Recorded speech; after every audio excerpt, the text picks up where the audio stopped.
So I usually like to keep to myself. I mind my own business. I am not a nosy person. And I'm walking by myself, and this girl comes up to me, and she starts talking, of course, with a mask on. And I'm looking at her like, what? I could not understand her. Maybe it's because she had a young feminine voice. I don't know what it was, but I was struggling. And she's talking, and it feels like she's trying to ask me for something. I don't know. But then the girl said, hey, and then I caught it. The high-pitched voice. And I had to say, sorry, I just can't understand you. She said, okay, that's fine, whatever, and walked away. Well, at that moment, it made me feel like, what? Like, these masks with my hearing aids are not working at all. It's all jumbled. My brain felt fried. Deaf and hard of hearing people, people with auditory processing disorders, autism, and many other people with disabilities rely on lip reading and facial expressions. Our world relies on communication.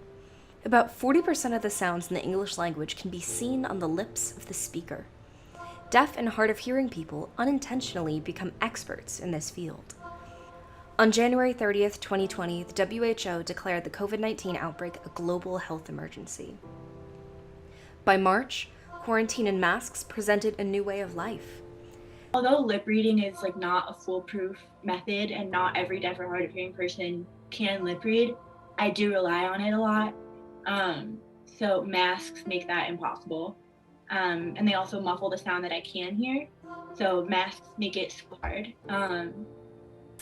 So my interactions with people got much harder with the hearing aids and the masks, and my hearing aids are demos.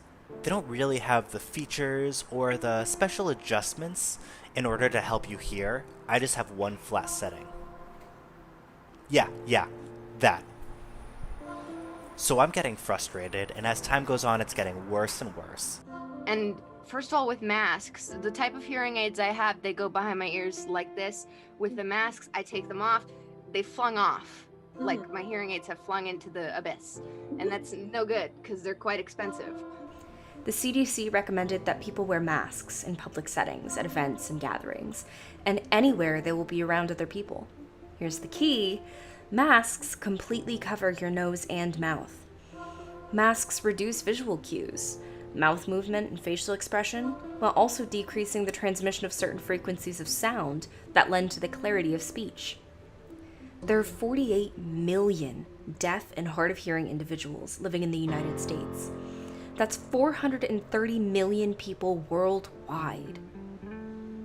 The coronavirus pandemic reintroduced some major barriers to communication. So much so that around the beginning of the pandemic, audiologists noticed an uptick in patients coming in with concerns about their hearing.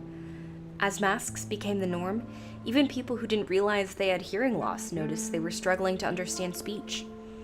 I definitely prefer in person, especially when asking questions, experiencing things, getting hands-on, the whole 9 yards. So I've definitely encountered many situations where people have gotten upset with me for not being able to hear or understand them when they're speaking to me through their masks. I've been yelled at and belittled to the point of crying.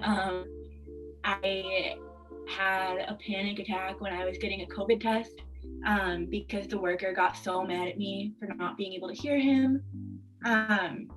Yeah, now I feel like I won't try as hard as I did before because I'll gesture with people, but if they don't gesture with me, then whatever, I'll just walk away because there's no point, they're wearing a mask.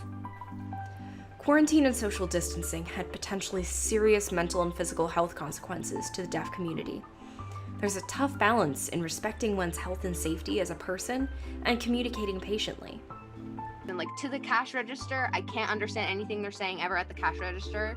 Yeah. And I'm always answering the questions wrong. And if I ever have someone with me, they'll tell me I'm answering every single question incorrectly because I'm guessing everything they're asking me.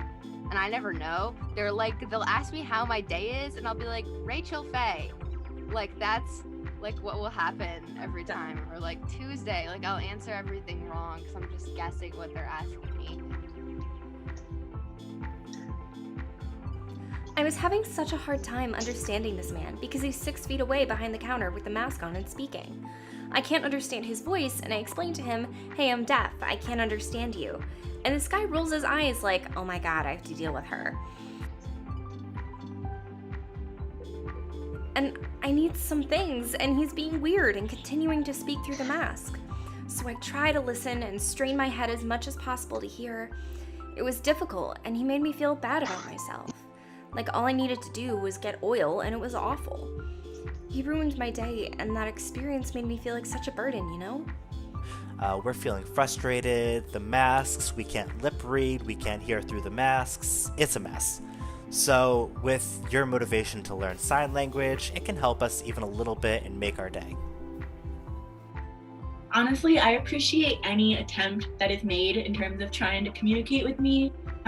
If someone writes or gestures, or if they know a little bit of sign language and they're trying to use it, that makes a massive difference.